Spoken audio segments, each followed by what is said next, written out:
Es un tema que obviamente se está escuchando cada vez más por diferentes medios, fundaciones, organizaciones de base comunitaria, también por prestadores, obviamente las guías de práctica clínica, y hay varias situaciones por revisar con esto. Es un tema, digamos, que voy a decir una palabra que no es como académica, pero de alguna manera se está volviendo muy taquillero en el sentido de que hay muchas personas interesadas en empezar a generar la PrEP, pero también hay muchas personas interesadas en acceder a la profilaxis preexposición para VIH. Evidentemente, cuando uno le hablan de que hay una medida de prevención, pues es algo muy interesante y que cuando de pronto consideramos que podemos beneficiarnos de esa medida de prevención, pues va a ser muy importante conocer un poco más de ella. Entonces, se están haciendo esfuerzos grandes en el país por implementarla adecuadamente y de hecho, enseguida conversamos sobre eso, pero la actualización de la guía de práctica clínica del año pasado en la cual trabajamos con el IETS.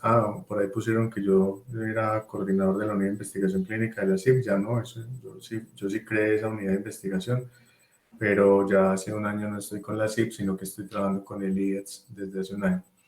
Entonces, esa guía trabajó ese tema y trabajó unas recomendaciones que ahorita vamos a revisar. Sin embargo, el título, como ustedes ven, no se llama PrEP, ni profilaxis preexposición, sino que se llama Hacia una prevención combinada de la infección por VIH. Y ya les voy a contar por qué y las particularidades de este asunto. Ahí me van escuchando bien, Isaac, ¿cierto? Cualquier cosa me dicen. Sí, pero lo escuchamos perfecto. Muy bien, entonces, básicamente, ¿de dónde sale esto? Esto sale de varias situaciones que están ocurriendo con la infección por VIH. Básicamente, esto es que nosotros para el año 2014, en el año 2014, la Organización Mundial de la Salud y ONU-SIDA sacan unas metas que probablemente ya muchos de ustedes las conocen y han escuchado hablar sobre ellas, que era lo que llamaban el 90-90-90, que tenía que ver con unas metas de diagnóstico, de tratamiento y de control virológico con el tratamiento, que se pretendía cumplir con ellas en esos números 90-90-90 para el 2020, pero adicionalmente se pretendía que al cumplir con esas metas se pudiera ir dando cada vez más o acercándonos más bien al final del SIDA como epidemia. Obviamente nuevos casos probablemente van a seguir ocurriendo, pero lo que se busca es que cada vez sean menores. Sin embargo, por muchísimas razones, lamentablemente esto no está ocurriendo y lo que se ve es que este primer 90 se quedó en el 81%. Ese primer 90 era el número de personas con VIH que conocen su diagnóstico, han sido diagnosticadas con VIH y es el más importante de todos. Alguna vez escuché yo a un personaje importante en un gobierno X hace como 6 años diciendo que Colombia ya había alcanzado el segundo 90. Y eso es falso. Él decía que ya lo había alcanzado porque más del 90% de las personas estaban en tratamiento antirretroviral. Puede que las que uno conozca, más del 90% está en tratamiento, pero si el primer 90% no se alcanzaba, pues el segundo depende del primero y por lo tanto no se logra.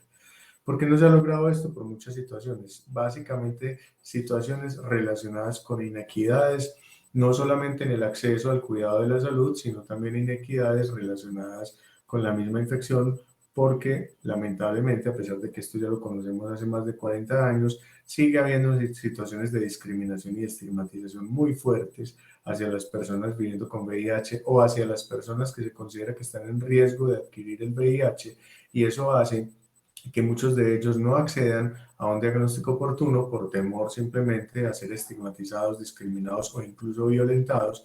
Y adicionalmente, porque lamentablemente eso también lleva a que no accedan, digamos, a las pruebas, al tratamiento, etcétera.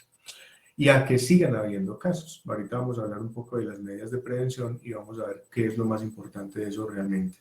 Entonces, ven viendo que esto no se está cumpliendo, digamos que estas entidades han sacado unos nuevos objetivos para el año 2025, perdón, donde se quiere que menos del 10% de las personas viviendo con VIH experimenten estigma y discriminación, menos del 10% de las personas viviendo con VIH, entre ellas mujeres, niñas y población clave, experimentan inequidades o violencias de género menos del 10% de los países tengan leyes punitivas y políticas punitivas. Todavía hay países con esa situación, y más del 95% de las personas en riesgo puedan acceder a prevención combinada. Miren que ellos no hablan de PrEP, sino prevención combinada. Que esas metas 90-90-90 se conviertan en 95-95-95, que el 95% de las mujeres accedan a servicios de salud reproductiva y sexual, que el 95% haya un 95% de cubrimiento de servicios para eliminar la transmisión vertical. En nuestro país se ha disminuido mucho, pero en los últimos 2-3 años ha vuelto a haber como un aumento en el número de nuevos casos, lamentablemente, de niños que se han infectado por esta vía. El 90% de las personas viviendo con VIH reciban tratamiento preventivo para tuberculosis, que sigue siendo la principal causa de mortalidad de las personas con SIDA a nivel mundial, y en nuestro país sigue siendo algo muy similar. Y el 90% de las personas viviendo con VIH y de las personas en riesgo pues estén siendo atendidas en servicios de salud integrados, o sea, con un servicio interdisciplinario. Esto es lo que se pretende. ¿Y por qué se pretende? Como les digo, porque no se están cumpliendo las metas. De hecho, en nuestro país, miren lo que pasa, este es el número de nuevos casos en nuestro país, datos que nos da la cuenta de alto costo. Si vemos los datos que nos da el Instituto Nacional de Salud a través del CIVIGILA, son incluso un poco más altos, pero lo que vemos es que siempre tendemos a que haya un aumento en el número de nuevos casos año tras año, y eso que hubo una caída, aquí no está reflejada, hubo una caída pequeña en el año, hasta el año 2021, hasta enero del 2021, relacionado con, no con menos número de nuevos casos, sino con menos diagnósticos por menos consultas al sistema de salud relacionados con la pandemia por COVID, pero eso volvió a recuperar ahora para enero de este año. Y esto es otro asunto muy importante. Esta es la mediana de los CD4 de los pacientes cuando son diagnosticados por VIH. Cuando estamos hablando de CD4 menores de 500, lo que se considera hoy en día es que ya estamos hablando de personas que lamentablemente están con un sistema inmunológico que empieza ya a estar comprometido. Y eso no se da de la noche a la mañana. Si ustedes han leído sobre VIH, que estoy seguro que sí, pues realmente la mayoría de los casos evolucionan típicamente en varios años para llegar a esa situación, con lo cual estamos diagnosticando a los pacientes en etapas tardías. Incluso un 39% de los pacientes en Colombia son diagnosticados en fase SIDA, y eso no ha mejorado, y eso es un fracaso nuestro, no del sistema, sino incluso nuestro como profesionales de la salud, en la asesoría que damos a las personas, en el acompañamiento que damos a las personas, y ojo, en la estigmatización incluso que nosotros mismos hacemos a veces hacia estas personas que impiden que accedan adecuadamente al sistema de salud. Cuando vamos a hablar de prevención de la infección, que es muy importante para que estas cifras mejoren, pues tenemos que saber, esto yo sé que lo saben, pero no hace falta, no está de más volverlo a repasar, cuáles son las vías de transmisión y cómo no se transmite. Hoy en día es increíble, pero todavía hay personas que salen de las clínicas y recién diagnosticadas, y todavía les dan un montón de recomendaciones sobre el cuidado de la vajilla, el cuidado de los baños, que no sé qué, que porque entonces la familia, o sea, definitivamente no. Definitivamente la principal vía es la sexual, pero las otras son importantes. Sin embargo, también es un fracaso nuestro que sigan habiendo casos de VIH, porque miren lo que pasa. Realmente la infección por VIH el virus del VIH no es un virus muy eficiente en su transmisión. Realmente, para que haya contagio efectivo de una persona después de tener contacto con otra persona que tiene infección por VIH, realmente tienen que darse muchas condiciones, y el riesgo no es tan alto. El riesgo es muy alto, del 92.5%, cuando hay una transfusión sanguínea. Eso es evidente. Y ahí, pues, lo único que tenemos para prevenir son dos cosas. Primero, hacerle las pruebas que se le hacen a todas las bolsas de sangre. Y segundo, decirle a la gente que sea responsable. Lamentablemente, se han visto casos, incluso hace 3 años, 3 casos de bebés reportados con infección por VIH, por transfusión sanguínea, y generalmente se da porque las personas tienen una relación sexual, por ejemplo, que se considera de riesgo, les da susto ir a que les hagan el diagnóstico o a pedir la prueba, y lo que hacen es que van a donar sangre. Y lo hacen en los primeros 10-15 días después del contacto, cuando todavía las pruebas están en un periodo de ventana que puede dar negativo, pero ya la carga viral probablemente ha empezado a elevarse, y eso hace que pongan en riesgo a otra persona. Entonces hay que educar a las personas acerca de eso para evitar ese riesgo. Pero miren las otras vías realmente son muy bajas, es que son de menos del 1% de transmisión. Estos son riesgo por cada 10.000 exposiciones. Entonces miren que esto es menos del 1% de riesgo de transmisión por uso de agujas compartidas, por agujas percutáneas, en el caso, por ejemplo, de accidentes de trabajo. Pero miren, en la vida sexual, pues lo más importante es el coito anal receptivo. Sin embargo, miren que el riesgo sigue siendo muy bajo, 1.38%. Lo que quiere decir que definitivamente las personas no están utilizando las medidas preventivas y lamentablemente por muchas situaciones que se presentan en las cuales hay relaciones sexuales sin condón, en las cuales hay situaciones donde se busca, es algo que ocurre, no sé si ustedes lo han escuchado, pero hay fiestas en las que se invita a tener relaciones sexuales grupales y se sabe que hay una persona con VIH, nadie sabe quién es, pero se relaciones sexuales sin condón para ver quién se contagia o quién no se contagia, como sentir la adrenalina de que me voy a contagiar. Esto es complejo de entender, que lo sepamos para que miremos cómo podemos irlo afrontando y dando cada vez más pues, educación a la gente de que está bien vivir una sexualidad, disfrutarla, cada quien es libre de disfrutar su sexualidad de la mejor manera siempre y cuando no esté haciéndole daño a otra persona, pero que tiene riesgo no solamente de VIH, sino de otras situaciones que pueden poner en riesgo su salud y su vida, y eso es lo importante que podamos prevenir. Entonces miren que realmente el riesgo no es tan alto. El otro riesgo muy alto es en la transmisión vertical, donde si no hay ninguna medida preventiva, pues puede ser tan alto como el 22.6%, como una estimación obviamente de esto. Entonces, esto es importante y de estas cifras es que sale la necesidad de prevención. Pero cuando hablamos de prevención, entonces hay muchas estrategias de prevención. No solamente estamos hablando de tratamiento antirretroviral o de fármacos antirretrovirales.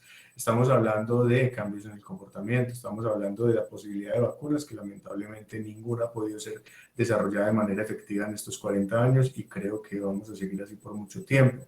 Estamos hablando de lo que hoy ustedes quieren escuchar, que es profilaxis preexposición, pero estamos hablando también de acceso a jeringas estériles para las personas que son usuarias de drogas intravenosas y que se pueden contagiar por estar compartiendo las agujas y las jeringas.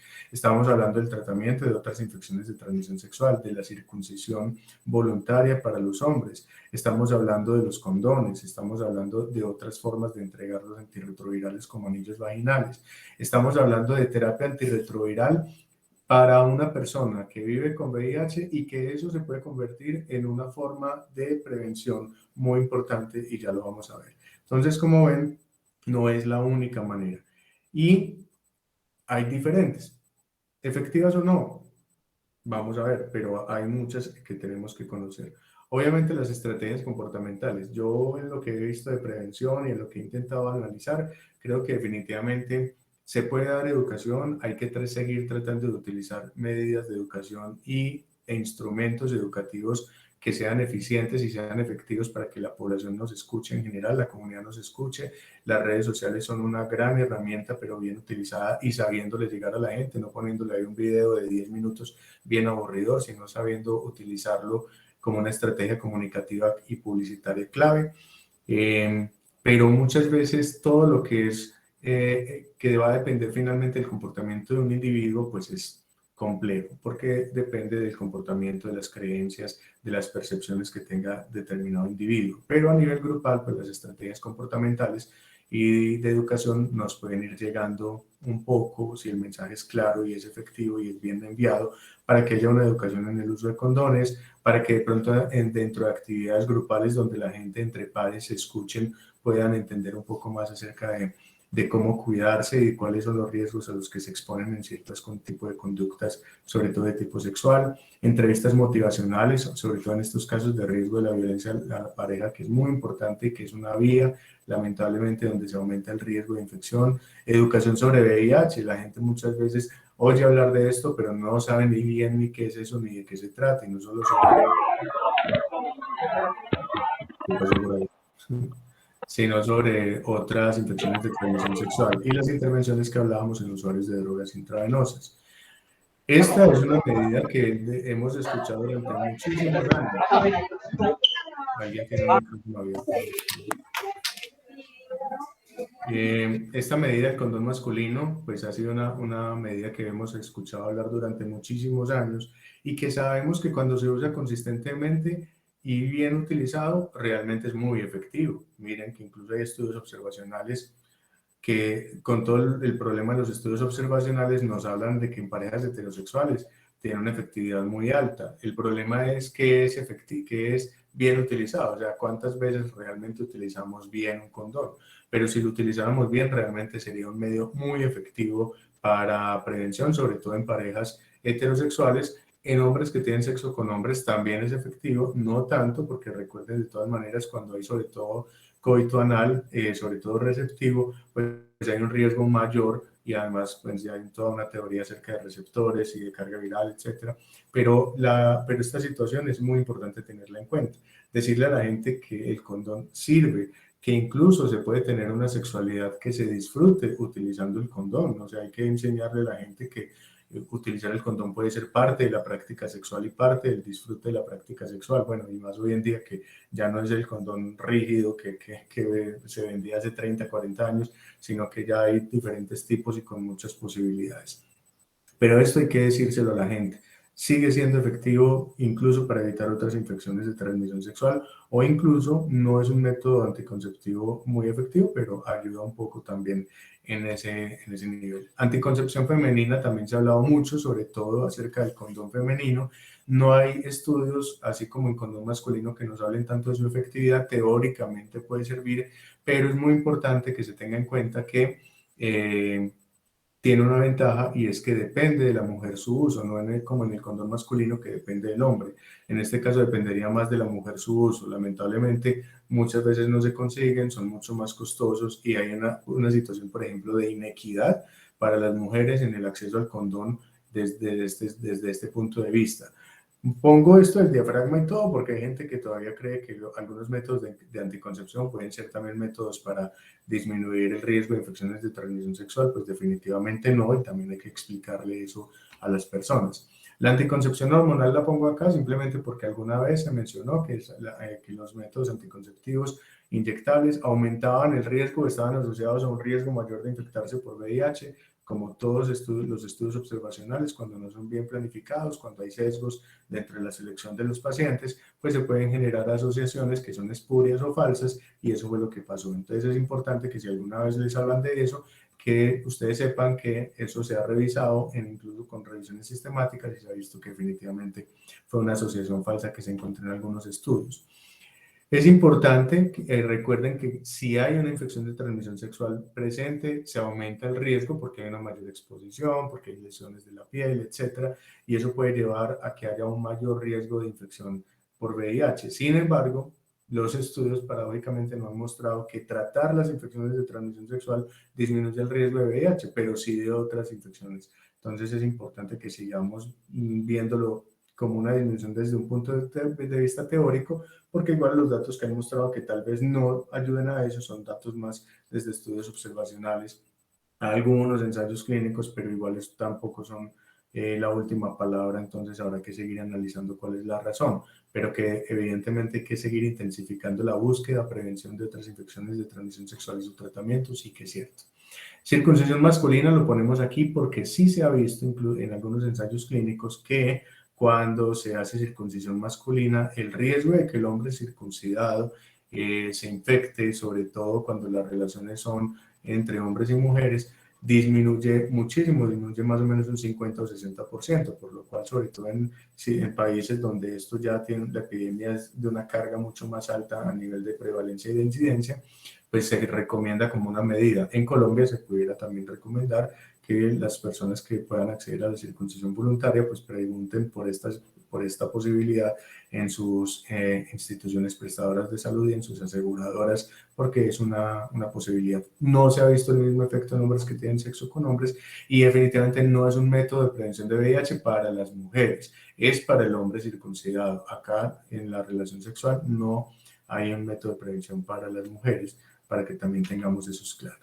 Esto es fundamental y de hecho de esto salieron muchas de las cosas que ya vamos a ver, ya vamos a llegar allá para que no crean que no les voy a hablar de PrEP, acerca del tratamiento como prevención. ¿Y por qué para mí es fundamental que ustedes tengan claro esto? porque hay diferentes estudios. El primero fue el HPTN 052, que evaluó el efecto de iniciar de manera temprana el tratamiento antirretroviral en parejas heterosexuales. Es decir, cuando una persona era heterosexual e iniciaba el tratamiento de VIH de manera temprana, reducía muchísimo el riesgo de infectar a su pareja, comparado con aquellos que de pronto no iniciaron el tratamiento de forma inmediata. Eso llevó a que se hicieran dos estudios grandes, dos estudios muy importantes, el Partner 1 y el Partner 2, que ya no solamente se hizo en parejas heterosexuales, sino también en parejas de hombres que tienen sexo con hombres. Y lo que se vio es que cuando las personas cumplen con este criterio de tener la carga viral indetectable con el tratamiento, o sea, la persona que vive con VIH está en tratamiento antirretroviral y está bien controlada de su infección todo el tiempo, lo que se vio es que no transmiten el virus del VIH a su pareja, incluso en los casos donde no hubo un uso consistente del condón. Y esto es cierto para parejas heterosexuales y para parejas de hombres que tienen sexo con hombres. Entonces, esto es fundamental porque para mí esta es la principal medida de prevención que existe hoy en día. De hecho, lo que vemos hoy en día es que las metas son 95, 95, 95 y este 95 es que el 95% de las personas que están en tratamiento antirretroviral tengan la carga viral indetectable. Con eso, imagínense la cantidad de nuevas infecciones que estamos previniendo.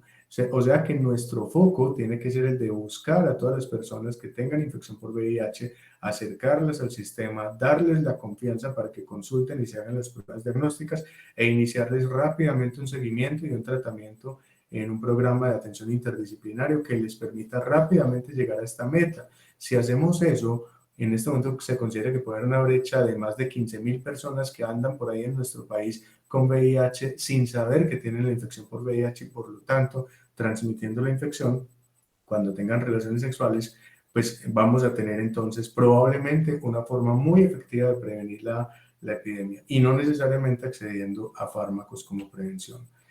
¿De dónde sale también lo de la profilaxis preexposición? Sale de acá, sale de que antes de que se utilizara preexposición, ya hace muchos años la utilizamos postexposición.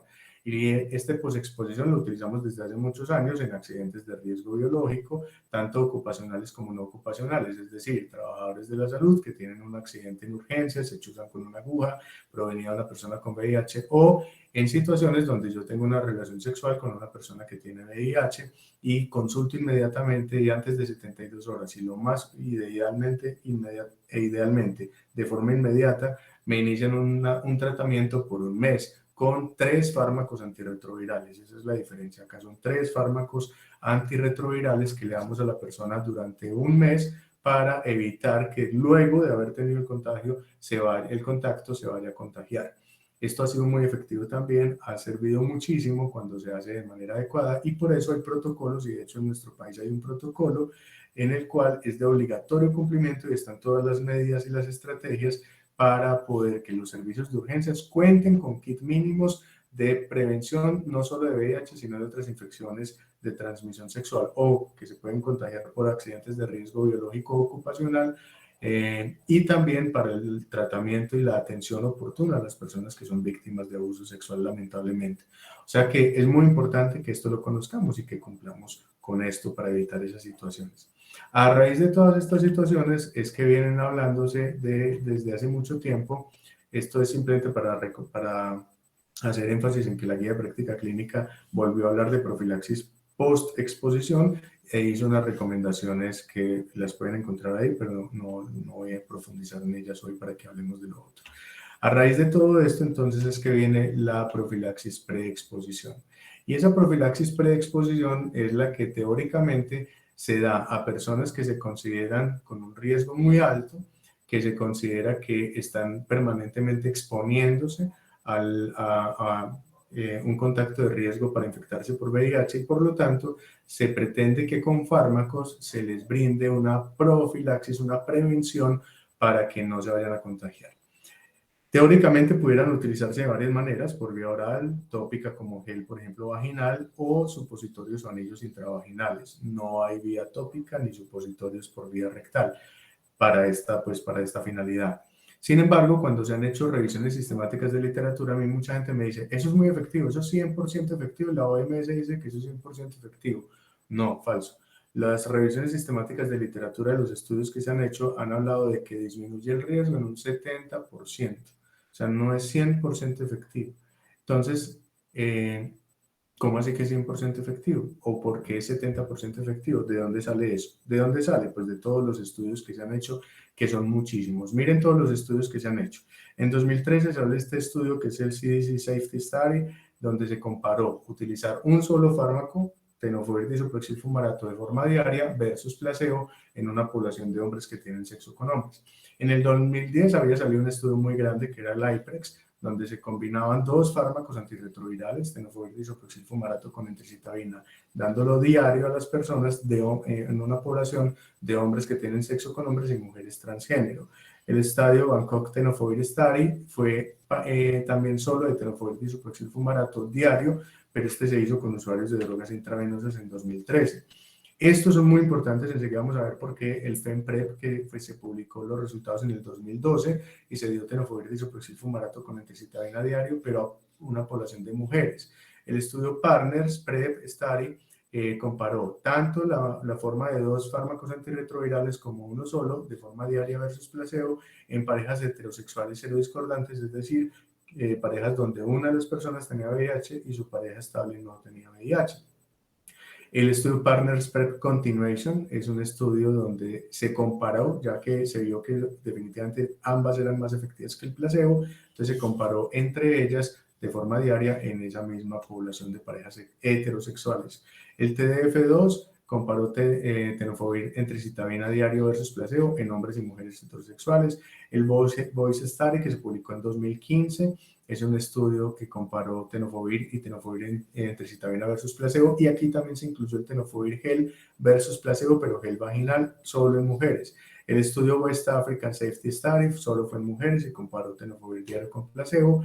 El estudio dapivirine, hay dos estudios, uno realizado por Nell y otro por Baeten en el mismo año, que comparó el uso de anillos vaginales de un otro antirretroviral que es el dapivirine versus anillos vaginales pero con placebo, obviamente solamente en mujeres. Este ya es muy importante porque es el único estudio donde se ha evaluado el uso de tenofovir, pero en otra presentación, que es tenofovir alafenamida versus tenofovir disoproxil fumarato, pero ojo con esto, solo en hombres que tienen sexo con hombres y en mujeres transgénero. Y estos dos estudios que fueron fase 2 fueron estudios donde se comparó Maraviroc o Maraviroc con tenofovir o Maraviroc con entricitabina versus todos comparados con tenofovir y entricitabina, tanto en hombres como en mujeres. Este estudio son estudios donde se comparó de nuevo tenofovir gel versus placebo en mujeres. El estudio Hypergay, esto ya cambia un poco porque miren que acá ya no es diario sino a demanda, enseguida hablamos de eso, se publicó en 2015 en hombres y mujeres transgénero. El estudio ADAPT los comparó también diario versus direccionada por evento, o sea, a demanda, también en población de hombres que tienen sexo con hombres y mujeres transgénero. El estudio IAVI comparó esto en hombres que tienen sexo con hombres y trabajadores y trabajadoras sexuales, y el estudio IAVI Uganda lo hizo en parejas heterosexuales serodiscordantes. Y estos dos son estudios que no son ensayos clínicos, son estudios observacionales, pero son muy importantes porque comparan el uso de tenofovir disoproxil fumarato con entricitabina diario versus a demanda, uno que se hizo en Holanda y otro que se hizo en Bélgica, estudios realizados en hombres que tienen sexo con hombres y mujeres transgénero. Entonces, como ven, hay una amplia evidencia acerca de esto, de una certeza de evidencia entre moderada a alta, que nos da cierta confianza de que los resultados nos acercan a la verdad del asunto. Pero, ¿qué nos dicen todos estos estudios? Estos estudios tenemos que dividirlos, como vieron, en poblaciones. Entonces, en la población de hombres que tienen sexo con hombres, ¿qué vemos?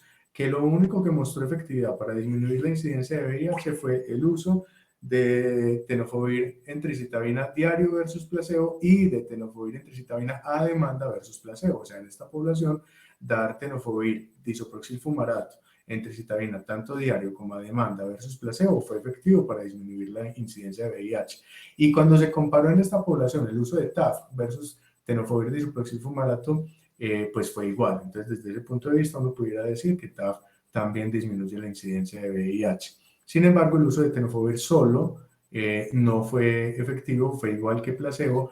Y lo otro es que el uso de Maraviroc versus TDF fue igual, con lo cual uno también podría decir que el uso de Maraviroc también pudiera disminuir la incidencia de VIH en esta población. En eventos adversos no hubo diferencias en ninguna comparación, solamente en esta hubo una menor incidencia de la elevación de algunas sustancias que son como marcadores previos de posible daño clínico, sobre todo a nivel renal y óseo, pero no desenlaces clínicos, es decir, no hubo diferencia en desenlaces clínicos como falla renal, fracturas, osteoporosis, etcétera, cuando se utilizó TAF versus tenofovir disoproxilfumarato, que se supone que la gracia de TAF es que como su efecto principal es a nivel intracelular, la concentración plasmática de tenofovir es menor que la otra forma y por lo tanto los efectos adversos del tenofovir pueden ser menores. Entonces, desde ese punto de vista, pues teóricamente pudiera ser un poco más seguro, pero en desenlaces que el clínico nunca va a medir siquiera, porque se hizo con estudios que incluso se hacen en investigación y no en clínica. Pero teóricamente pudiera ser un poquito más seguro, pero no es claro. En adherencia todos son iguales y en tolerancia solamente tal vez si hubo un poco mejor de tolerancia de tenofovir versus Maraviroc. Es la única diferencia un poco. En parejas heterosexuales cero discordantes, aquí sí es muy importante que tanto tenofovir con entricitabina como tenofovir solo versus placebo fueron muy efectivas para disminuir la incidencia de VIH. Pero ojo, cuando estoy hablando muy efectivas, estoy hablando de 70%, 60%, 75%. En ninguno estoy hablando del 100%. Cuando se compararon las dos formas, perdón aquí por esta ahí, que quedó mal puesta, son iguales las dos formas. En eventos adversos solamente se vieron un poquito más de eventos adversos con tenofovir entricitabina que con placebo, nada del otro mundo, igual que con tolerancia y en adherencia fue muy similar. Pero miren lo que pasa en mujeres. Acá en mujeres ni tenofovir entricitabina, ni tenofovir solo, ni tenofovir gel fueron mejores que placebo para disminuir la incidencia de VIH. Entonces, en las mujeres no sirve, parece ser. Pero realmente acá hubo una gran diferencia y es que la adherencia fue igual entre las formas que se utilizaron y el placebo, pero la adherencia fue muy baja en general. Estamos hablando de adherencias incluso entre el 30 al 40%. ¿Y saben por qué esa adherencia fue tan baja? Básicamente porque las mujeres tenían dificultades para acceder al tratamiento porque les daba miedo que se dieran cuenta que estaban tomando esto y por lo tanto no se lo tomaban bien. Eso más o menos se ha venido a solucionar con esto. Los dos estudios en que se comparó dapivirina, aquí me equivoqué, es versus anillos vaginales de placebo, donde se comparó la dapivirina versus el placebo, sí mostró una reducción en la incidencia de VIH con los anillos vaginales de dapivirina. Ahí la adherencia sí fue muy buena, claro, pero es que es un anillo que se pone cada mes y es la mujer la que se lo introduce, la que se lo retira y no necesariamente su pareja se va a dar cuenta incluso que tiene un anillo vaginal insertado. O sea que aquí, digamos, hay mayor privacidad y hay un mejor acceso y menos posibilidades de estigmatización hacia ellos y por lo tanto sirve. Sin embargo, en Colombia todavía no tenemos este medicamento, ya vamos a ver qué dicen las guías. En usuarios de drogas intravenosas, el único estudio ha sido con tenofovir disoproxilfumarato solo, pero sí fue más efectivo que el placebo para disminuir la incidencia de VIH. Estos estudios nos llevan a varias recomendaciones. La primera es estas son las recomendaciones de la guía práctica clínica, y es que se recomienda el uso de tenofovir disoproxilfumarato con entricitabina diario o tenofovir alafenamida con entricitabina diario como medicamento para profilaxis preexposición de la infección por VIH en personas mayores de 12 años que se evalúen como de riesgo sustancial de adquirir la infección por VIH. Ojo, ¿por qué mayores de 12 años? Dos razones tuvo el panel para definir esto. Lo primero es que en general estos medicamentos se pueden utilizar farmacocinéticamente y de acuerdo a efectividad ya para tratamiento de la infección como tal, similar en adolescentes que en adultos. Lo segundo es que no hay ensayos clínicos hechos en adolescentes, solamente hay un estudio observacional donde no tuvo un brazo de comparación, sino que simplemente a algunos adolescentes se les dio tenofovir disoproxilfumarato con entricitabina y se les siguió a ver cuántas infecciones había y se vio que les iba bien. Es el único estudio que hay, pero digamos que planteado esto con expertos en atención de adolescentes, con infectólogos, con expertos clínicos, se consideró que igual para ellos pudiera haber un beneficio de esa PrEP porque lamentablemente muchos de nuestros adolescentes hoy en día se están infectando por situaciones diversas de riesgo en relaciones sexuales. ¿Qué es riesgo sustancial de adquirir la infección por VIH? No hay una definición única. Lo que hizo la guía fue simplemente, lo que dijo fue que los criterios de inclusión, de elegibilidad de los estudios que se utilizaron para sacar estas recomendaciones hablaban de que en general incluían personas que en los 6 meses anteriores hubieran tenido antecedentes de infección de transmisión sexual aguda, historia de sexo transaccional, haber tenido relaciones sexuales sin condón con alguien cuyo estado de infección por el VIH sea desconocido positivo, o habían recibido profilaxis post-exposición no ocupacional. Sin embargo, esto es muy importante y es que definitivamente el riesgo tiene que evaluarse de manera individualizada. Es decir, que cuando una persona solicite la profilaxis, debe evaluarse ese riesgo de forma individualizada para poder definir con la persona si es una persona candidata a este tipo de prevención o no. Lo otro es que definitivamente en nuestro país se recomienda el uso de anillos de dapivirina para mujeres mayores de 18 años. Aquí sí no tenemos evidencia que soporte el uso en mujeres menores de 18 años que tengan ese riesgo. Sin embargo, el panel decidió recomendar su uso siempre y cuando esté ya disponible en el país y siempre y cuando el INVIMA le haya dado la autorización, obviamente, para su comercialización y su registro sanitario correspondiente. Y se sugiere el uso del Maraviroc cuando definitivamente no hay más posibilidades y la persona definitivamente se va a beneficiar de utilizar profilaxis con medicamentos. En esos casos solo para personas mayores de 18 años y cuando definitivamente hay contraindicación de todas las demás. Ojo, porque el Maraviroc no solo es mucho más costoso, sino que también tiene muchas más interacciones que los otros medicamentos. Por lo tanto, eso es muy importante y debe ser formulado por un especialista en caso que se considere que es la elección, que la verdad deben ser muy raros los casos en los que se llegue a esto. Y esto es muy importante. Esos estudios que les mostré, recuerden que mostraron, valga la redundancia, que no había muchas diferencias entre el uso diario y el uso a demanda. De hecho, les cuento una cosa. El estudio Hypergate, que fue ese estudio que comparó tenofovir disoproxil fumarato con entricitabina a demanda versus tabletas de placebo a demanda, tuvo una disminución de la incidencia de VIH mayor que la que se vio cuando se utilizaba de forma diaria. Y de hecho hoy en día algunos hablan de que puede ser así porque generalmente puede que las personas cuando perciben que van a entrar en riesgo lo utilizan solamente durante ese periodo de tiempo y a lo mejor puede haber incluso hasta una mejor adherencia a utilizarlo bien, lo que pudiera ayudar a que hubiera una mayor disminución de ese riesgo. Sin embargo, ojo, porque en la guía hay una serie de consideraciones que ustedes se tienen que leer y que tienen que tener claras. Pilas que tenofovir a la fenamida no se ha aprobado en mujeres, por lo tanto, no está recomendada para mujeres porque no hay ningún estudio todavía que nos hable de su uso en mujeres. La evidencia de a demanda solo se ha valorado de nuevo con tenofovir disoproxil fumarato entricitabina, por lo cual tenofovir a la fenamida no debería utilizarse a demanda porque no hay evidencia que lo soporte. La elección del uso diario o a demanda, pues debería tomarse esa decisión con el paciente y no simplemente ser algo direccionado por el médico o por el equipo profesional. Si se va a usar a demanda, esta es la definición de demanda. 2 tabletas de tenofovir disoproxil fumarato con entricitabina tomadas entre 2 a 24 horas previas a la relación sexual de riesgo, la tercera tableta 24 horas después de la primera dosis y la cuarta tableta 24 horas después de la segunda dosis y así hasta 24 horas después de haber tenido el último contacto de riesgo. En fin, hay una serie de recomendaciones que deben ser utilizadas. Esto es muy importante. Todos deben estar en un programa donde se haga un seguimiento adecuado, donde se les haga una asesoría y un acompañamiento adecuado y donde se mire también la posibilidad de la infección por otras infecciones de transmisión sexual y se les están haciendo exámenes periódicos, obviamente entre ellos examen de VIH para estar seguros que no se han infectado. Y muy importante, pues que debe ser en un sitio donde la persona se sienta cómoda y tranquila recibiendo ese programa. Para el caso de menores de 14 años o menores de 14 años que soliciten una terapia preexposición, se debe hacer asesoría, se puede entregar el medicamento, pero también debe activarse la ruta de atención a la violencia sexual. Recuerden que en Colombia tener relaciones sexuales con personas menores de 14 años se considera abuso sexual y es un delito. Por lo tanto, siempre debe activarse esa ruta para proteger al menor de edad. Ahora, ¿qué está por definir entonces? Básicamente, todo esto.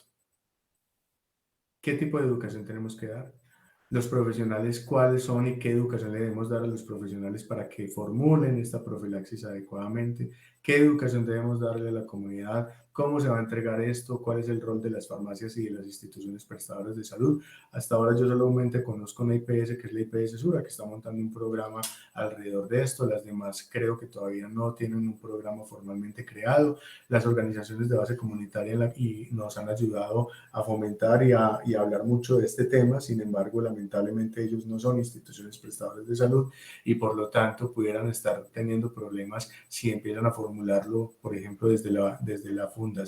Entonces tienen que remitir al paciente de alguna manera o darle una asesoría adecuada, pero finalmente el paciente debe ser atendido desde una institución prestadora de salud habilitada por las normas colombianas. Esto es muy importante, cómo vamos a utilizar los medios de comunicación y las redes sociales para llegar a esto, cuáles son los costos de esta atención. No es para todo el mundo, hay una población que se va a ver beneficiada, otra donde definitivamente el beneficio no es mayor y ya sabemos, ya les dije, profilaxis preexposición sola no es 100% efectiva y hay cosas que sí pueden ser 100% efectivas como ubicar a todas las personas que tienen infección por VIH, acercarlas a los programas, darles la confianza para que estén en seguimiento y para que inicien un tratamiento y estén controladas virológicamente. Tenemos que terminar de definir los procesos, que se pueda dar la atención adecuada a estas personas, que no haya más estigmatización y discriminación o trabas en ese proceso y obviamente realizar todos los procesos de vigilancia, de investigación y de implementación adecuadas para que esto sea exitoso. Pero muy importante es que esto no es solo, esto es prevención combinada. Entonces recuerden que no estamos hablando de PrEP solamente, estamos hablando de prevención combinada y acá estamos hablando de que esa prevención combinada tiene un componente biomédico, un componente estructural y componentes comportamentales, de acuerdo al menos a lo que define la Organización Panamericana de la Salud.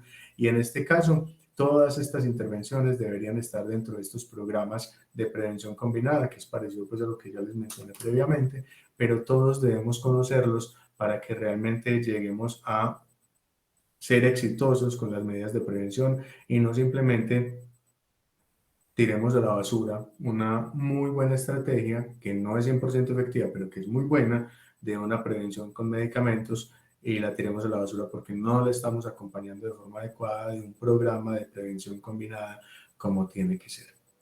Bueno, yo creo que ya les eché mucha carreta. Cuéntenme a ver qué preguntas hay o qué quieren hablar más del tema.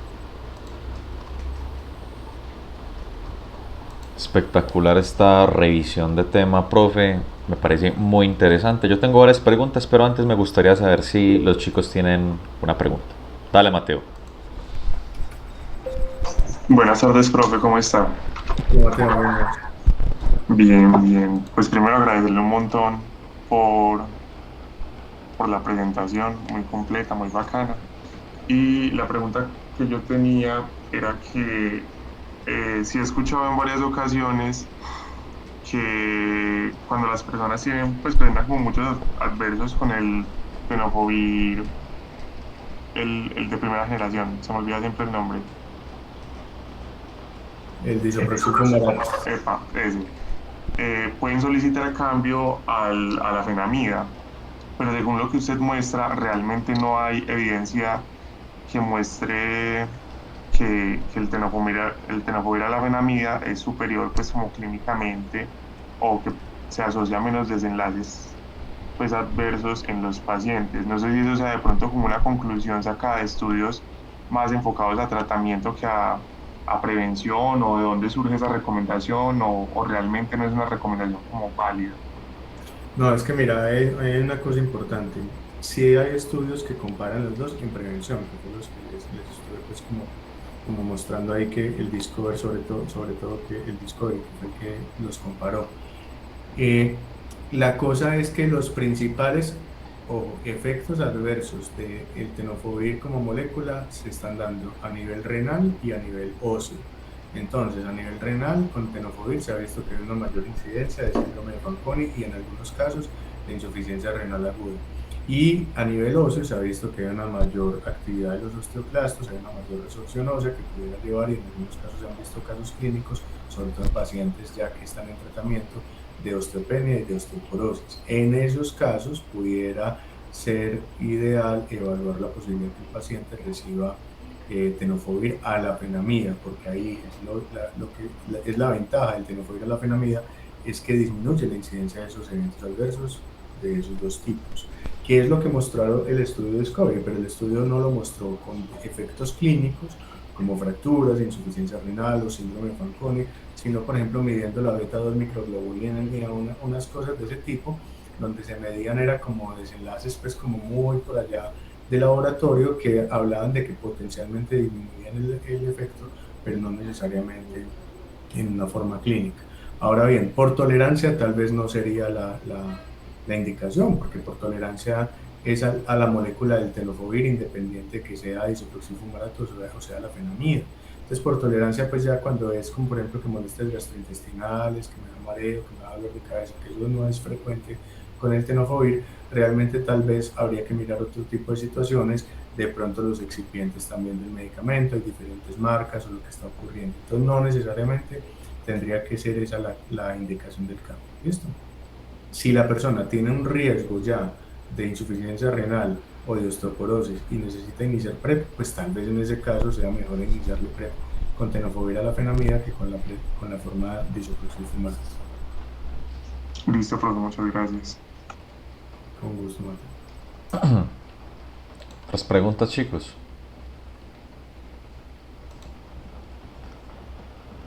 Bueno, mientras se animan, yo tengo una preguntita y es, las guías tienden a ser, digamos, desde VIH que tenemos aquí, tienden a ser muy puntuales con respecto a la definición de médico general, de médico especialista en VIH, el infectólogo, ¿cierto? En lo que respecta a la profilaxis preexposición, ¿qué es lo que nos dice? O sea, médico general, especialista en VIH, infectólogo. No, de hecho, esa es una muy buena pregunta, ya, porque es que, de hecho, en las consideraciones que se tiene es que no necesariamente las personas que vayan a acceder a la profilaxis preexposición deben ser atendidas en un programa de atención a personas con VIH. De hecho, se dice que es importante mirar la posibilidad de atenderlos en otros escenarios donde las personas no sientan que las van a estigmatizar por tener VIH. Entonces, ¿cuáles son esos escenarios? El primer nivel de atención. Es decir, que esto siendo un tema de prevención puede ser formulado por medicina general en programas, eso sí, bien creados, que eso es lo que nos hace falta. Entonces, lo que se está buscando es cómo implementar esto adecuadamente en los primeros niveles de atención, donde en programas bien creados, interdisciplinarios, con lo que hemos visto, se pueda dar y no necesariamente tenga que ser con esas definiciones que vos decís, de médico experto en VIH. Las definiciones de médico experto en VIH, infectólogo, son para los programas de atención a personas viviendo con VIH, pero no necesariamente para la prevención. Y en eso estamos, viendo cómo se va a implementar de una buena manera. Y eso sí, hay que dar una capacitación grande a todos los profesionales de la salud, no solamente los médicos, para que esto sea efectivo. Perfecto, profe, muchas gracias. Tengo otra preguntita, no sé si vaya a ser como muy amplia, y es respecto pues a su experiencia con VIH, con pues el conocimiento que tiene epidemiológico. ¿Tendría como alguna observación, alguna recomendación respecto a lo que se menciona en las guías? Algo con lo que esté de acuerdo, con lo que no esté de acuerdo. No, bueno, como la guía la escribí, esa parte la escribí yo, entonces no pues Ah, no, mentiras, no, pero sí, pero igual yo busqué toda la evidencia y redacté todo, pero igual finalmente era un panel el que iba tomando las decisiones. Pero más que de acuerdo o en desacuerdo, lo que yo tal vez recomiendo de ahí es que se tome como recomendaciones. sí. Y una cosa muy importante es que esas recomendaciones deben ser contextualizadas, es decir, no son recomendaciones para todo el mundo. De hecho, en esas consideraciones que se escribieron después de las recomendaciones, muchas veces cuando vemos guías nos vamos de una vez simplemente a ver la recomendación y ya. Pero es que en las consideraciones adicionales que es muy importante leer, porque esas consideraciones surgen, por ejemplo, de que si ustedes ven la evidencia y cómo calificamos nosotros la certeza de la evidencia cuando hicimos esa búsqueda, veíamos cuál era el efecto absoluto de la profilaxis preexposición en diferentes escenarios. En el escenario de una población con una prevalencia de más del 15% de VIH, en otro de una prevalencia de más o menos del 6%, y otro en la población general, donde la prevalencia está alrededor del 0.2, 0.4%, que es lo que nos dicen. definitivamente esto en la población general no tiene ningún beneficio, pues nada. Esto viene a tener un efecto importante en poblaciones donde la prevalencia está por allá más del 6, 7%, 15%, es decir, donde hay personas que se están exponiendo y donde hay un riesgo importante de infectarse. Entonces, es más eso, hay que empezar a aprender a contextualizar y no simplemente decir porque la guía lo dice, no, mirar qué es lo que la recomendación dice, cómo es que esa recomendación se pretende implementar o se recomienda implementar y cuál es la contextualización que le debemos dar en cada escenario para darle el beneficio adecuado a cada persona. Perfecto, profe. Y tenía ya otra preguntita y es, de acuerdo a la evidencia que nos mostraste, nada más había como un estudio respecto a personas en riesgo por ser usuarios de drogas intravenosas. A mí pues la verdad me sorprende mucho que nada más haya un estudio. La demás evidencia que tenemos son estudios observacionales o este que nos mencionas fue como un ensayo clínico, así. Comentan un poco al Este respecto. fue un ensayo clínico que se hizo en Tailandia, incluso se hizo en Bangkok. Yo, no, o sea, al momento de hacer la guía no encontramos más. La verdad, hace ya unos meses no reviso si no hay evidencia, pero creo que no. De hecho, puede que haya algunos datos observacionales, pero no necesariamente con estudios observacionales analíticos, sino más como con estudios más descriptivos. Pero, ¿cuál es la situación? Es que la población de usuarios de drogas intravenosas no es, primero varía mucho país a país, región a región. Entonces, esto es una, por ejemplo, en Asia es una problemática muy importante. En algunos países de Europa es una problemática muy importante. En Estados Unidos también. En nuestra región es importante, pero no tanto. O sea, no hay un número tan alto de usuarios de drogas intravenosas proporcionalmente como en esas regiones del mundo. Sin embargo, se va volviendo cada vez más importante y de hecho se ha visto, y lo que se ha hecho, por ejemplo, en Colombia son estudios de prevalencia de infección por VIH, hepatitis C en estas poblaciones en algunas ciudades del país. Y se ha visto que se hay una prevalencia importante, tal vez más alta de lo que nosotros pensábamos. El problema es que esta población es una población muy escondida. O sea, esta población sí es una población realmente que se dice, y sobre todo que esto se lo he escuchado sobre todo a profesionales que han tenido más la oportunidad de trabajar con ellos, pues, o de relacionarse con ellos, es que son muy cautos de que se sepa que son usuarios de drogas intravenosas, de consultar, de muchas cosas, porque lamentablemente también tienen un grado de estigmatización y hasta de penalización y muchas cosas complicadas. Entonces son poblaciones muy escondidas que tenemos que tratar de saber cómo acceder y cada vez también de alguna manera ojalá poder acercarlos más y tener campañas para ellos más tranquilos. Pero sí, así como ensayos clínicos grandes, Isaac, solamente conozco ese. Perfecto, profe, muchas gracias. No sé si haya más preguntas.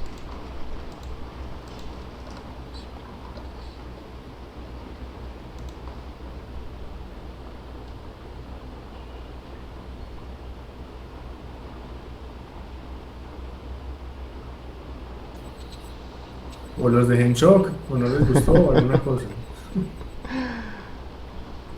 No, pues aquí pues veo que no hay como más preguntas. Me pareció que fue una revisión muy exhaustiva y muy interesante y afortunadamente aquí en el semillero siempre hemos tenido pues invitados bastante expertos, bastante capacitados en el tema y me pareció muy bacano el enfoque y muy dirigido pues como lo que nosotros necesitamos como futuros médicos generales y profesionales de la salud.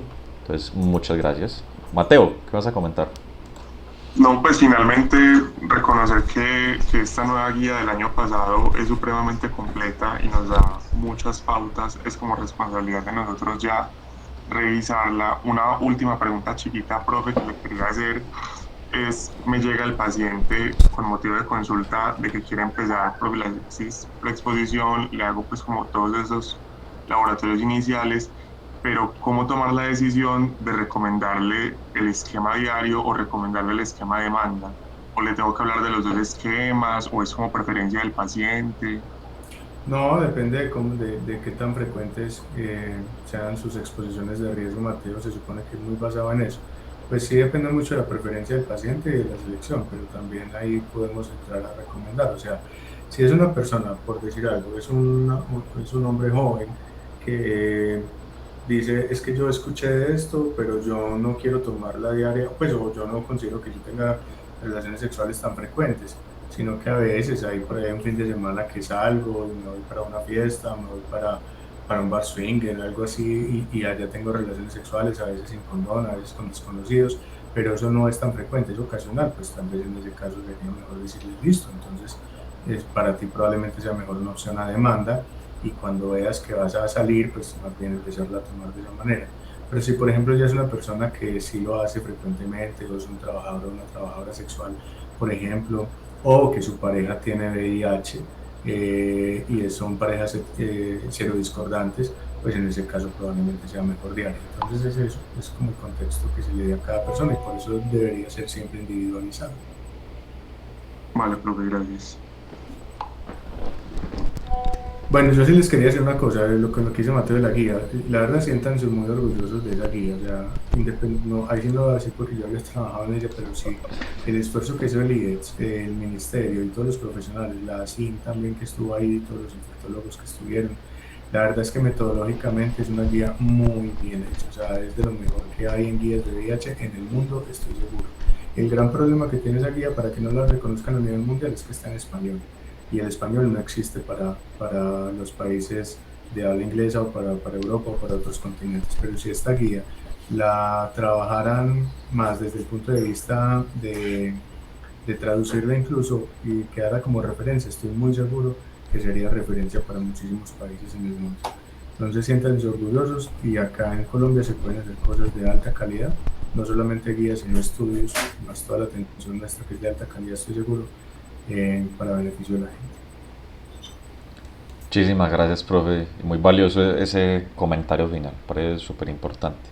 Entonces, nada, agradecer la asistencia de todos, un espacio bastante interesante y todos quedan también cordialmente invitados a la sesión que tenemos el próximo jueves sobre reinfección por el virus de la hepatitis C, el jueves a las 3 de la tarde esta vez tenemos de invitado a Víctor de la Espriella, es estudiante de medicina y tutor de medicina interna. Entonces, listo. Muchísimas gracias, les deseo una muy feliz tarde para todos. Hasta luego. Chao, gracias. Gracias.